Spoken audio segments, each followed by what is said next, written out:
When we started for our drive, the sun was shining brightly on Munich, and the air was full of the joyousness of early summer. Just as we were about to depart, Herr Delbruck, the maitre d'hotel of the Quatre Saisons where I was staying, came down, bareheaded, to the carriage and, after wishing me a pleasant drive, said to the coachman, still holding his hand on the handle of the carriage door, "Remember, you are back by nightfall. The sky looks bright, but there is a shiver in the north wind that says there may be a sudden storm. But I am sure you will not be late." Here he smiled and added, "For you know what night it is." Johann answered with an emphatic, "Ja, mein Herr," and touching his hat, drove off quickly. When we had cleared the town, I said, after signaling to him to stop, "Tell me, Johann, what is tonight?" He crossed himself, and he answered laconically, "Walpurgisnacht." Then he took out his watch, a great, old-fashioned German silver thing as big as a turnip, and looked at it, with his eyebrows gathered together and a little impatient shrug of his shoulders. I realized that this was his way of respectfully protesting against the unnecessary delay, and sank back in the carriage, merely motioning him to proceed. He started off rapidly, as if to make up for lost time. Every now and then the horses seemed to throw up their heads and sniffed the air suspiciously. On such occasions I often looked round in alarm. The road was pretty bleak, for we were traversing a sort of high, wind-swept plateau. As we drove, I saw a road that looked but little used, and which seemed to dip through a little, winding valley. It looked so inviting that, even at the risk of offending him, I called Johann to stop, and when he had pulled up, I told him that I would like to drive down that road. He made all sorts of excuses, and frequently crossed himself as he spoke. This somewhat piqued my curiosity, so I asked him various questions. He answered fencingly, and repeatedly looked at his watch in protest. Finally, I said, "Well, Johann, I want to go down this road. I shall not ask you to come unless you like, but tell me why you do not like to go, that is all I ask."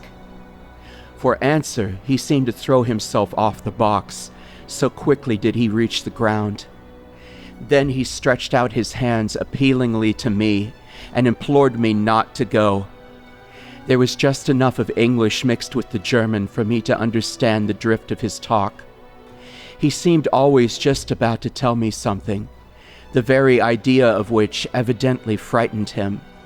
But each time he pulled himself up, saying as he crossed himself, "Walpurgisnacht." I tried to argue with him, but it was difficult to argue with a man when I did not know his language. The advantage certainly rested with him, for although he began to speak in English, of a very crude and broken kind, he always got excited and broke into his native tongue, and every time he did so, he looked at his watch. Then the horses became restless and sniffed the air. At this he grew very pale, and looking around in a frightened way, he suddenly jumped forward, took them by the bridles, and led them on some 20 feet. I followed, and asked why he had done this. For answer, he crossed himself, pointed to the spot we had left, and drew his carriage in the direction of the other road, indicating a cross, and said, first in German, then in English, "Buried him what killed themselves." I remembered the old custom of burying suicides at crossroads. "Ah, I see, a suicide. How interesting." But for the life of me I could not make out why the horses were frightened. Whilst we were talking, we heard a sort of sound between a yelp and a bark. It was far away, but the horses got very restless, and it took Johann all his time to quiet them. He was pale and said, "It sounds like a wolf, but yet there are no wolves here now." "No?" I said, questioning him. "Isn't it long since the wolves were so near the city?" "Long," he answered, "in the spring and summer, but with the snow the wolves have been here not so long." Whilst he was petting the horses and trying to quiet them, dark clouds drifted rapidly across the sky. The sunshine passed away, and a breath of cold wind seemed to drift past us. It was only a breath, however, and more in the nature of a warning than a fact, for the sun came out brightly again. Johann looked under his lifted hand at the horizon and said, "The storm of snow he comes before long time." Then he looked at his watch again, and straightway holding his reins firmly, for the horses were still pawing the ground restlessly and shaking their heads, he climbed to his box as though the time had come for proceeding on our journey. I felt a little obstinate and did not at once get into the carriage. "Tell me," I said, "about this place where the road leads," and I pointed down. Again he crossed himself and mumbled a prayer before he answered, "It is unholy." "What is unholy?" I inquired. "The village." "Then there is a village?" No one lives there hundreds of years." My curiosity was piqued. "But you said there was a village." "There was." "Where is it now?" Whereupon he burst out into a long story in German and English, so mixed up that I could not quite understand exactly what he said, but roughly I gathered that long ago, hundreds of years, men had died there and been buried in their graves, and sounds were heard under the clay, and when the graves were opened, men and women were found rosy with life, and their mouths red with blood. And so, in haste to save their lives, aye, and their souls, and here he crossed himself, those who were left fled away to other places, where the living lived, and the dead were dead, and not something. He was evidently afraid to speak the last words. As he proceeded with his narration, he grew more and more excited. It seemed as if his imagination had got hold of him, and he ended in a perfect paroxysm of fear, white-faced, perspiring, trembling, and looking round him, as if expecting that some dreadful presence would manifest itself there in the bright sunshine on the open plain. Finally, in an agony of desperation, he cried, "Walpurgisnacht," and pointed to the carriage for me to get in. All my English blood rose at this, and standing back, I said, "You are afraid, Johann. Go home. I shall return alone. The walk will do me good." The carriage door was open. I took from my seat my oak walking stick, which I always carried on my holiday excursions, and closed the door, pointing back to Munich, and said, "Go home, Johann. Walpurgisnacht doesn't concern Englishmen."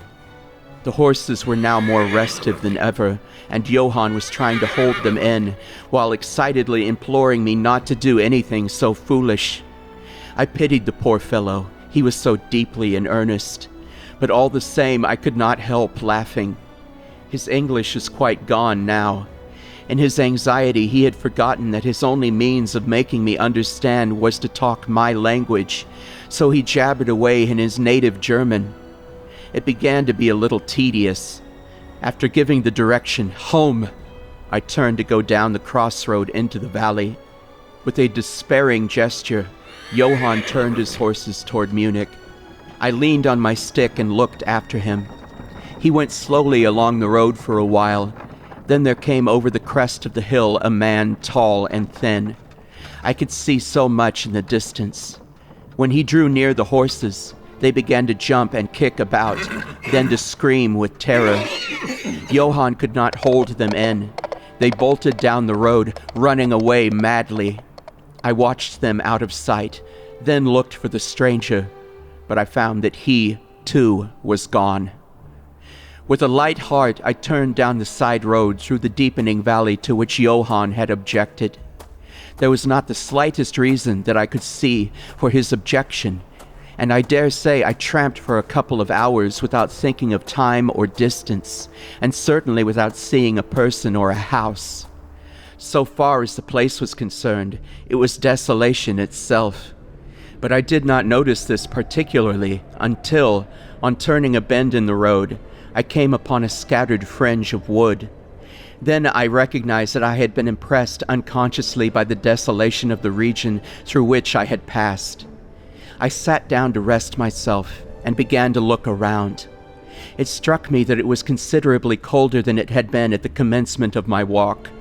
A sort of sighing sound seemed to be around me, with, now and then, high overhead, a sort of muffled roar.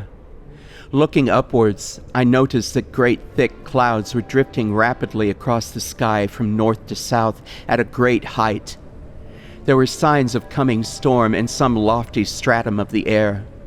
I was a little chilly, and thinking that it was the sitting still after the exercise of walking, I resumed my journey. The ground I passed over was now much more picturesque. There were no striking objects that the eye might single out, but in all there was a charm of beauty. I took little heed of time, and it was only when the deepening twilight forced itself upon me that I began to think of how I should find my way home. The brightness of the day had gone, the air was cold, and the drifting of clouds high overhead was more marked. They were accompanied by a sort of far-away rushing sound, through which seemed to come at intervals that mysterious cry which the driver had said to come from a wolf. For a while I hesitated. I had said I would see the deserted village, so on I went, and presently came on a wide stretch of open country, shut in by hills all around.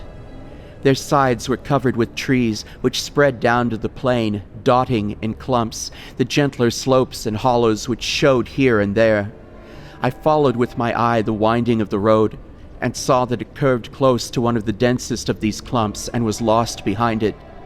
As I looked, there came a cold shiver in the air, and the snow began to fall. I thought of the miles and miles of bleak country I had passed, and then hurried on to seek the shelter of the wood in front. Darker and darker grew the sky, and faster and heavier fell the snow, till the earth before and around me was a glistening white carpet, the further edge of which was lost in misty vagueness.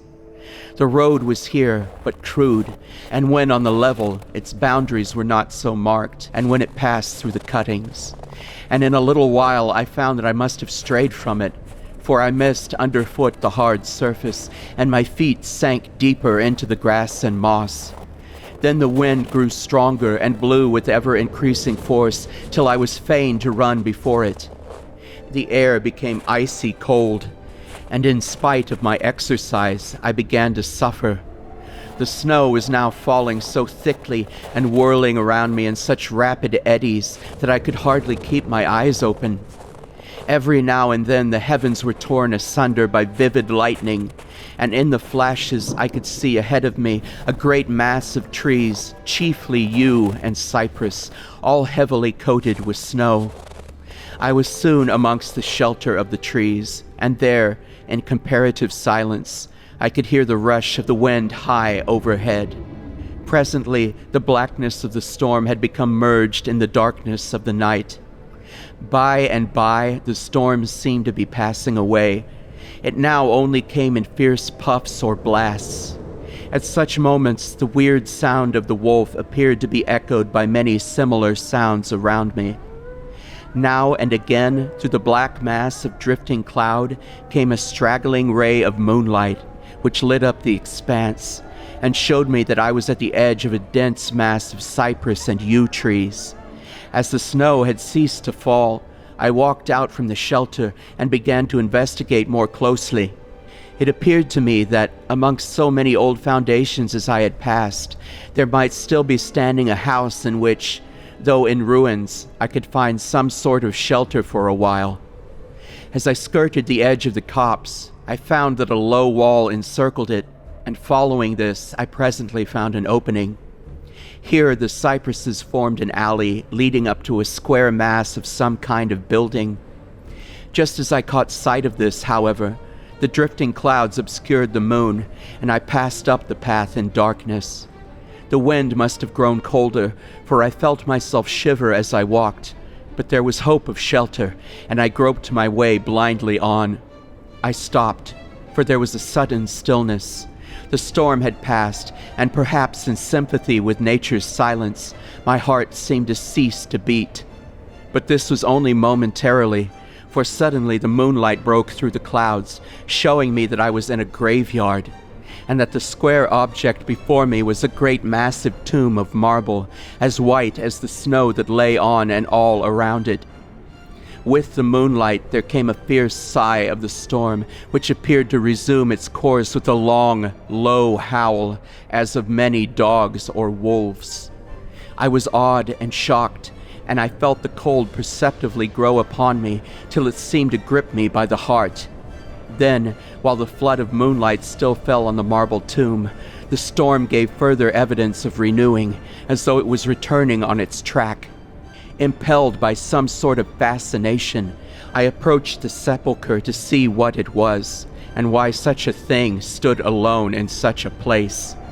I walked around it, and read, over the Doric door in German, Countess Doligen of Graz, in Styria, sought and found death, 1801. On the top of the tomb, seemingly driven through the solid marble, for the structure was composed of a few vast blocks of stone, was a great iron spike, or stake. On going to the back, I saw graven in great Russian letters, "The dead travel fast."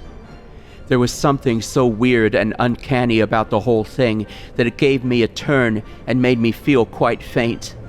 I began to wish for the first time that I had taken Johann's advice. Here a thought struck me, which came under almost mysterious circumstances and with a terrible shock.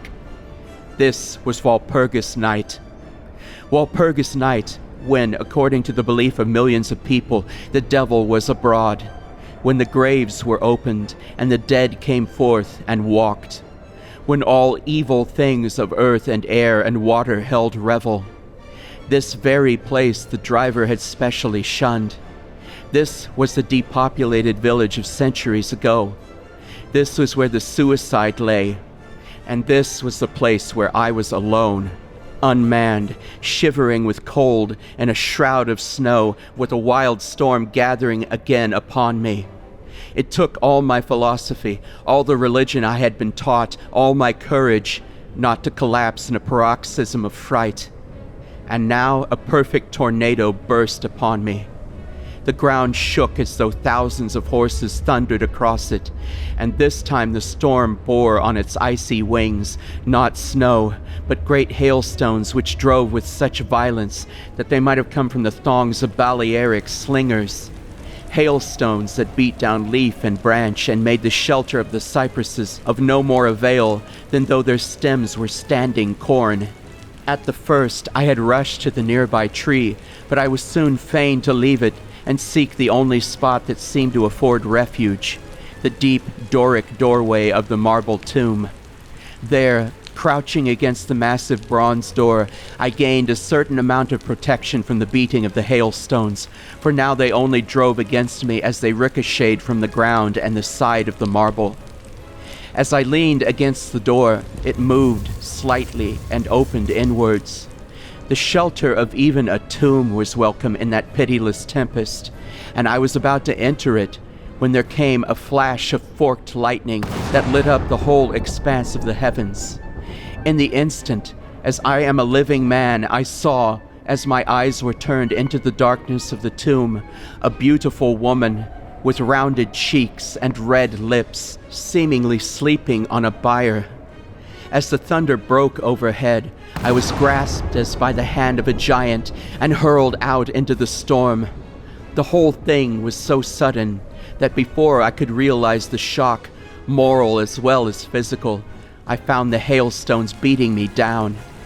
At the same time, I had a strange, dominating feeling that I was not alone. I looked toward the tomb.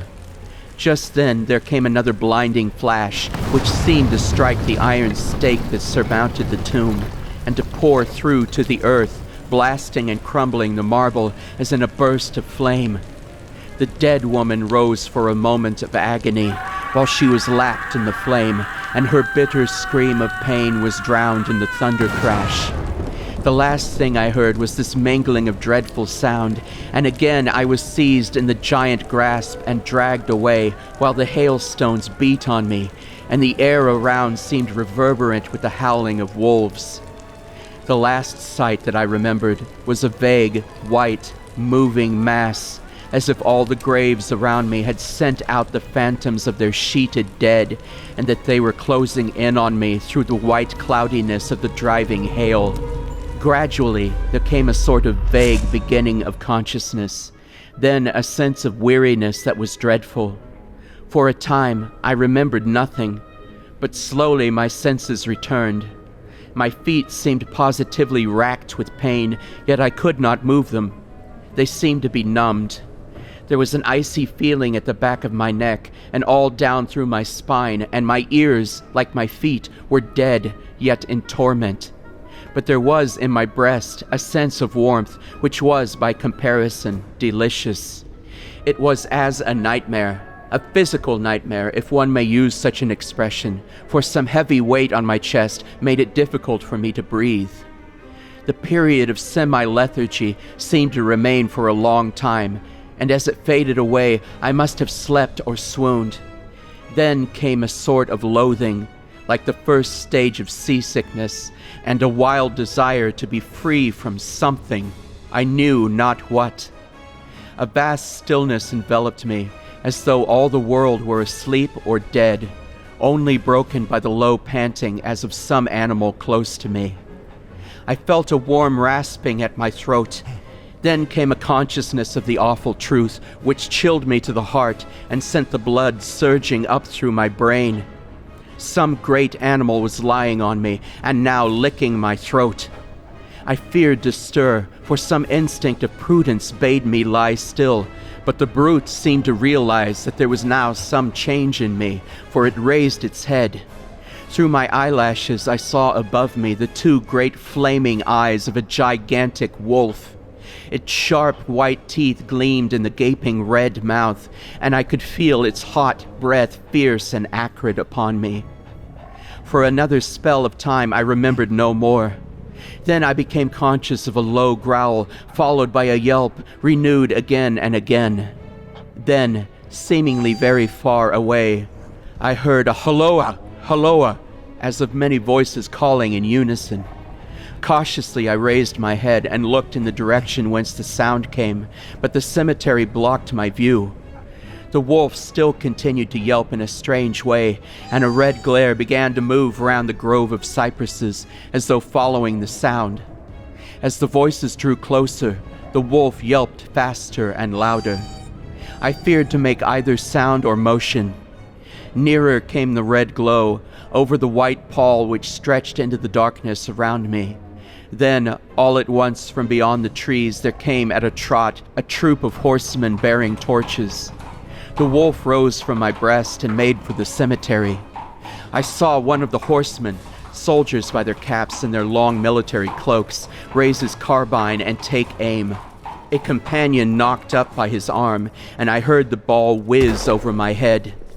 He had evidently taken my body for that of the wolf. Another sighted the animal as it slunk away, and a shot followed. Then, at a gallop, the troop rode forward, some toward me, others following the wolf as it disappeared amongst the snow-clad cypresses. As they drew nearer, I tried to move, but was powerless, although I could see and hear all that went on around me.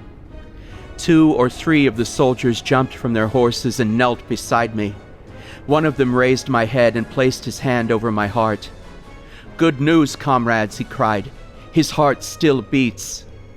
Then some brandy was poured down my throat. It put vigor into me, and I was able to open my eyes fully and look around. Lights and shadows were moving among the trees, and I heard men call to one another. They drew together, uttering frightened exclamations, and the lights flashed as the others came pouring out of the cemetery pell-mell like men possessed.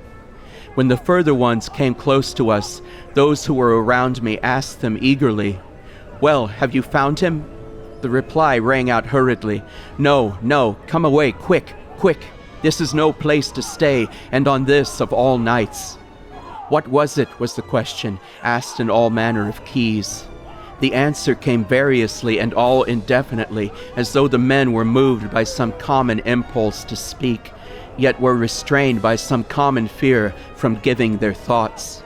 It, indeed, gibbered one, whose wits had plainly given out for the moment. A wolf, and yet not a wolf, another put in shudderingly. No use trying for him without the sacred bullet, a third remarked in a more ordinary manner. Serve us right for coming out on this night. Truly we have earned our 1,000 marks, were the ejaculations of a fourth. There was blood on the broken marble, another said after a pause. The lightning never brought that there. And for him, is he safe? Look at his throat. See, comrades, the wolf has been lying on him and keeping his blood warm. The officer looked at my throat and replied, "He is all right. The skin is not pierced." What does it all mean? We should never have found him but for the yelping of the wolf. What became of it? Asked the man who was holding up my head and who seemed the least panic-stricken of the party, for his hands were steady and without tremor. On his sleeve was the chevron of a petty officer. It went to its home, answered the man, whose long face was pallid, and who actually shook with terror as he glanced around him fearfully. There are graves enough there in which it may lie. Come, comrades, come quickly, let us leave this cursed spot. The officer raised me to a sitting position as he uttered a word of command. Then several men placed me upon a horse.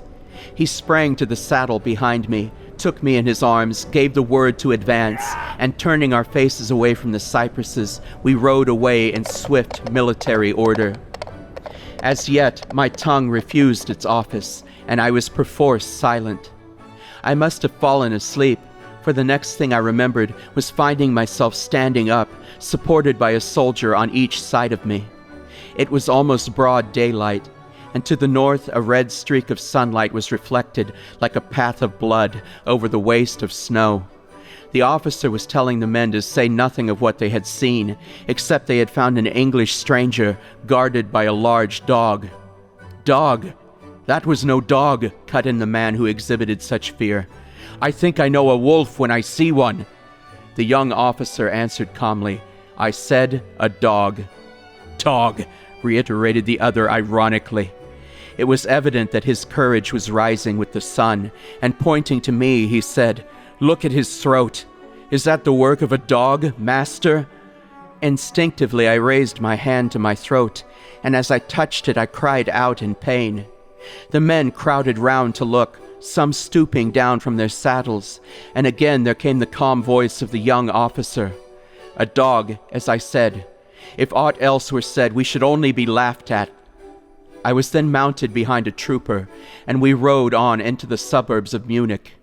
Here we came across a stray carriage, into which I was lifted, and it was driven off to the Quatre Saisons, the young officer accompanying me, whilst a trooper followed with his horse, and the others rode off to their barracks.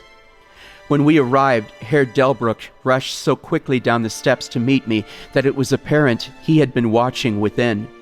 Taking me by both hands, he solicitously led me in. The officer saluted me and was turning to withdraw when I recognized his purpose and insisted that he should come to my rooms. Over a glass of wine, I warmly thanked him and his brave comrades for saving me.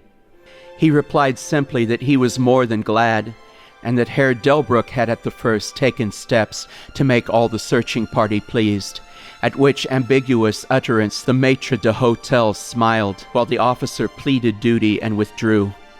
But Herr Delbruck, I inquired, how and why was it that the soldiers searched for me? He shrugged his shoulders, as if in depreciation of his own deed, as he replied, I was so fortunate as to obtain leave from the commander of the regiment in which I served to ask for volunteers. But how did you know I was lost? I asked. The driver came hither with the remains of his carriage, which had been upset when the horses ran away. But surely you would not send a search party of soldiers merely on this account. Oh, no, he answered. But even before the coachman arrived, I had this telegram from the boyar whose guest you are. And he took from his pocket a telegram which he handed to me, and I read, Be careful of my guest. His safety is most precious to me. Should aught happen to him, or if he be missed, Spare nothing to find him and ensure his safety. He is English and therefore adventurous. There are often dangers from snow and wolves and night. Lose not a moment if you suspect harm to him. I answer your zeal with my fortune. Dracula. As I held the telegram in my hand, the room seemed to whirl around me, and if the attentive maitre d'hotel had not caught me, I think I should have fallen. There was something so strange in all this, something so weird and impossible to imagine, that there grew on me a sense of my being in some way the sort of opposite forces, the mere vague idea of which seemed in a way to paralyze me. I was certainly under some form of mysterious protection. From a distant country had come, in the very nick of time, a message that took me out of the danger of the snow sleep and the jaws of the wolf.